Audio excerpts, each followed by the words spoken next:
Hello, this is Boko, and welcome to this speedrun tutorial on movement. The movement in Fable 2 is something that seems pretty straightforward. It feels pretty awful if you're not used to it. Kind of like driving a school bus on ice. Well, I'm here today to help you drive this school bus in an optimal manner. Fable 3 also has very similar physics to Fable 2, but Fable 2 has a bit more depth in technique and difficulty. Dungeons or cave areas can be challenging for speedruns with their tight spaces and corridors, but there's also a special mechanic. A mechanic hidden from the player that is surprisingly difficult to notice if you're not looking for it. But first, let's start with some basics.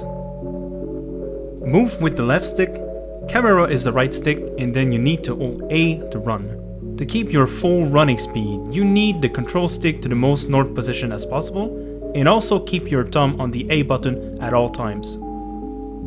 This becomes a problem whenever you need to turn. Most people would lift their thumb from the run button to briefly control the camera. If you hold the control stick at an angle, the game will try to slowly correct the camera position for you. This is also not great of an option, because you will be losing a bit of speed and it will be more difficult to properly control your trajectory. Okay, so what can we do then? Well, let me introduce the claw grip technique. By keeping your thumb on the A button and using your index finger to control the camera, you can achieve much more precise control and keep your speed high. Playing this way helps because whenever you need to turn, you can keep the angle on the left stick mostly north, turn the camera, and then keep going fast. This hand position might be awkward at first if you've never tried it before, but trust me, it feels great once you mastered it. You should not feel any pain while doing this, so I recommend giving it a try for a few seconds at a time while you're playing, and eventually your hands are gonna get used to it. Okay, now for the main reason I wanted to do this video for a long time, the hidden mechanic. Let me show you two clips and let's see if you can notice it. Joey's in there!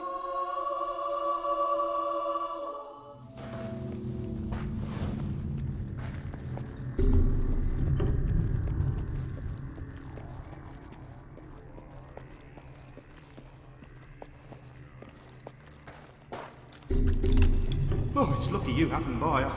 I didn't dare come in by myself.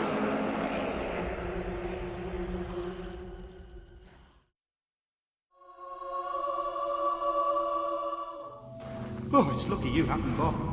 No, wait, don't go!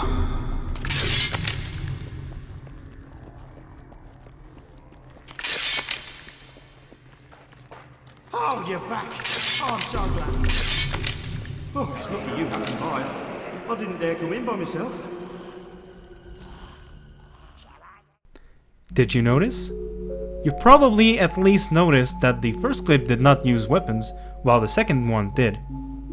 But really what I wanted you to see is how much faster the second clip was. Some of the floor in Fable 2 have special properties. Once you walk on it, it slightly changes the speed at which you're going. Very sneaky. I believe it was done on purpose by the devs so that players have more time to observe their surroundings. We are going to call this slow floor. There are many of these spit out in dungeons and you will never be able to run at default speed. Unless there's a way to fix it. And there is. There are two ways to do this. The first one is to tap the LB button, which is the first person button. You don't need to hold it long, just do a quick tap and it's gonna do the work.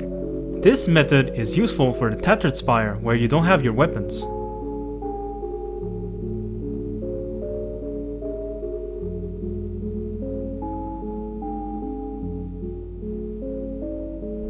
I also use it at the end of the game. The downside of this method is that it stops your momentum for a bit, and then you need to run again from a standstill position. The more optimal way to go fast is weapon swapping. By switching between melee and range, you can keep running without stopping. You have to be careful when you're doing this. If you press the same button again by accident, it will stop your movement. The way you want to use this is to run past a slow floor. Once you notice your speed drop, press one of the attack button and keep holding A like always. This is going to reset your speed back to the default speed that you're supposed to have. To explain this in more detail, I decided to use a playthrough of Hobbe's Cave as an example, as this is heavily used there. Let's break it down.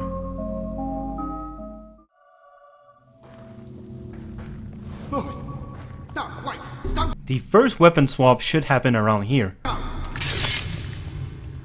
Speed may also drop here, so be careful. The next hallway coming up tends to be pretty slow, so I usually do at least 2 weapon swap during the hallway. Look at your character and try to react when you think you're going slower.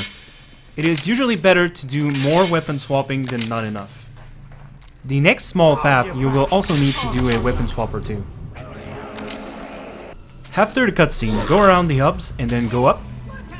Your first weapon swap should happen around here, and then do a few of them along the way to help, and then the important one's gonna be right here. Once you do this one, and you get full speed, focus on getting through this gate, and then this pathway you're gonna do a bunch of weapon swap, and then turn around the corner, and then another one's happening right here, do a few of them. And then this tiny corridor again, you're gonna keep doing weapon swap. Jump down the hole. You do not want to do any weapon swap for the next segment, because you need to jump down here, and having a weapon out will delay the jumping animation. So for the next segment here, there's actually a good amount of stuff going on, so let's break it down. So the first thing I like to do here is to mash A and X at the same time to destroy this door. Doing it this way can help keep the animation short, and then you can run again sooner. There is a weapon swap with the crossbow coming up, but notice my thumb on the left stick that is a little bit to the side. That is to avoid shooting at the hub that's a little bit further in front of me. You can see the hub that I'm talking about right here, and also right here we're going to swap into the sword to regain our full momentum. During this hallway, you want to go back to the crossbow, because coming up around this corner right here, you want to swap into the sword, because if you swap into the crossbow instead, you're going to be shooting at the hub that is running towards you. Weapon swap again near the middle, and then weapon swap when you're turning the corner. A few more weapon swap, and then near the end right here, you want to be careful again. You want to flick your stick a little bit to the side to avoid shooting at the hubs again. And yeah, that's pretty much it for Hobbe's Cave. Oh, no, wait, don't go.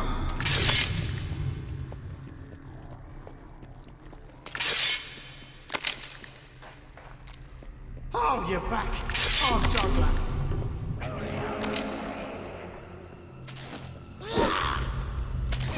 Look at me when I'm assaulting you, you walking sack of bombs.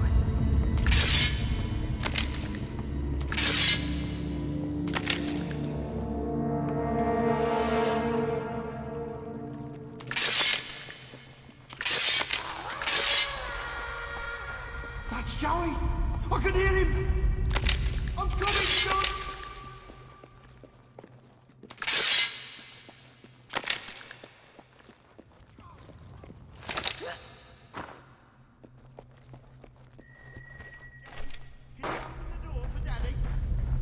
Yeah, that's it. That's my boy.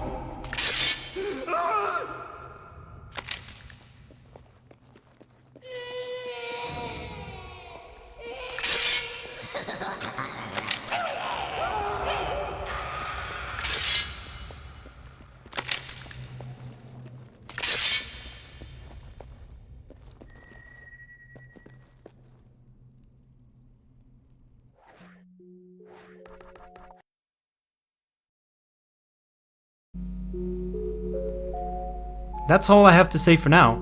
Hopefully it was helpful and entertaining to watch. Thank you so much for watching, and I'll see you in the next one.